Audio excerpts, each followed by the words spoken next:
Seguro que alguna vez, viendo una película o leyendo un cómic, han mezclado pirámides mayas con guerreros aztecas como si fueran la misma cosa. Bueno, es un error súper común. Así que hoy vamos a aclarar de una vez por todas cuáles son las diferencias clave entre estas dos civilizaciones increíbles. ¿Y por qué pasa esto?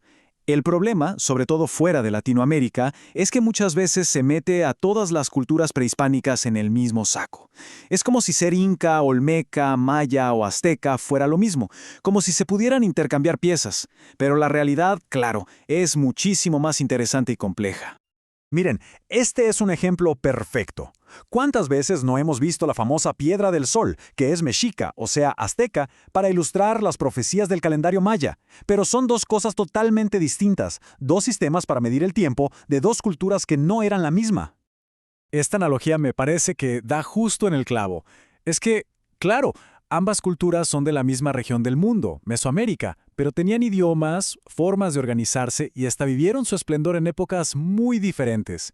Decir que son lo mismo es pues borrar de un plumazo su identidad única. Ok, entonces, ¿por dónde empezamos a desenredar esto? Pues por lo más básico, el tiempo y el espacio. Porque no solo no vivían pegaditos, sino que, y esto es súper importante, sus épocas de gloria no coincidieron para nada. Geográficamente, los mayas se asentaron en el sureste de México y buena parte de Centroamérica. En cambio, el imperio mexica dominaba una zona enorme que iba desde la costa del Golfo hasta el centro del país. Sí, había zonas de contacto, pero sus centros de poder estaban muy lejos uno del otro. Pero aquí viene lo más alucinante, que es la diferencia de tiempo.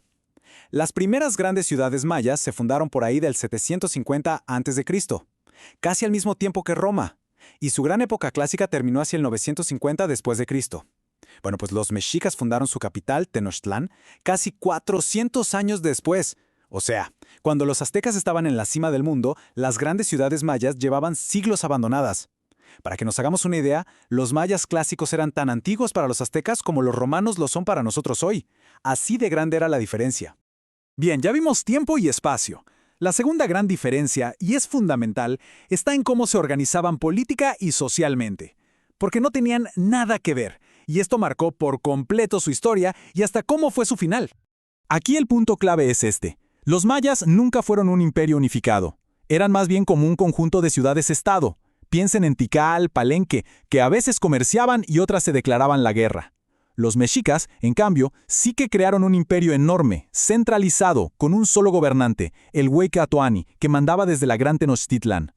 Sus idiomas, las lenguas mayas y el náhuatl, son tan distintos como el español y el alemán.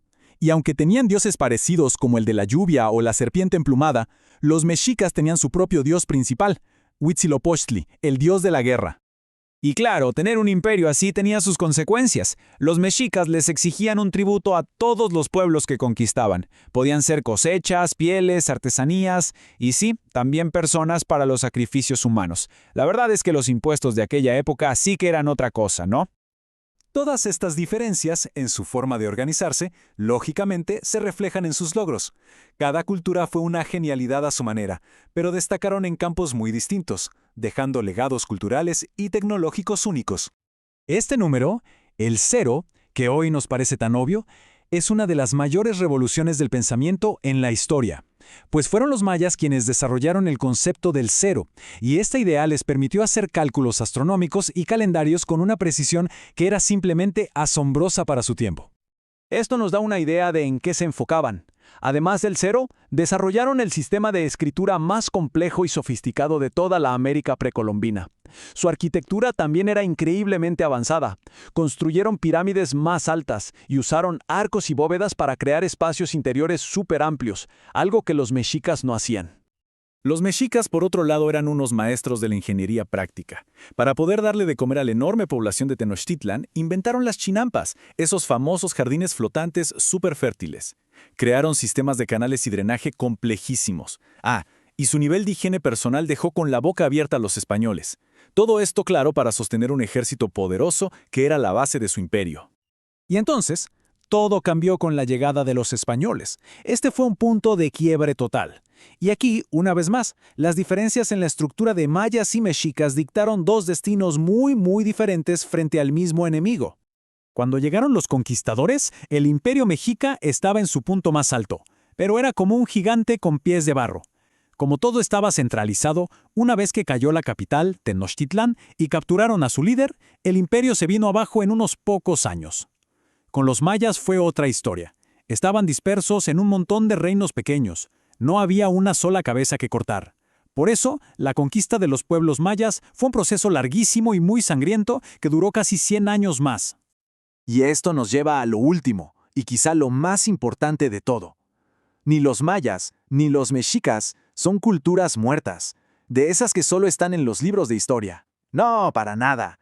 Su legado está más vivo que nunca. Hoy en día hay millones de descendientes de los mayas. Comunidades como los lacandones, los tzotziles o los zoques, por nombrar solo algunas, que todavía conservan sus tradiciones y sobre todo sus idiomas. La gran familia de lenguas mayas sigue hablándose.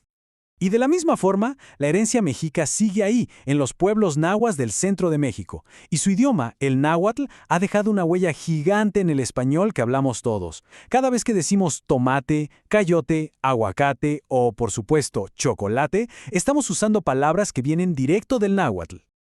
Entonces, para resumir, los mexicas, un pueblo guerrero, un imperio centralizado que dominaba el centro de México cuando llegaron los europeos. Los mayas, una civilización mucho más antigua, organizada en ciudades-estado, unos genios para las matemáticas y la astronomía. Y lo más importante que hay que recordar, ambos pueblos siguen aquí, presentes en su gente, en su cultura y en sus idiomas. Ahora, la próxima vez que veamos una película o serie que los confunde, ya tendremos las herramientas para ver más allá y apreciar la riqueza de cada uno. Y esto nos deja con una pregunta interesante, ¿no? Si las diferencias entre dos culturas tan importantes como estas se han pasado por alto, ¿qué otras historias, qué otros matices de nuestro pasado nos estaremos perdiendo por culpa de las simplificaciones?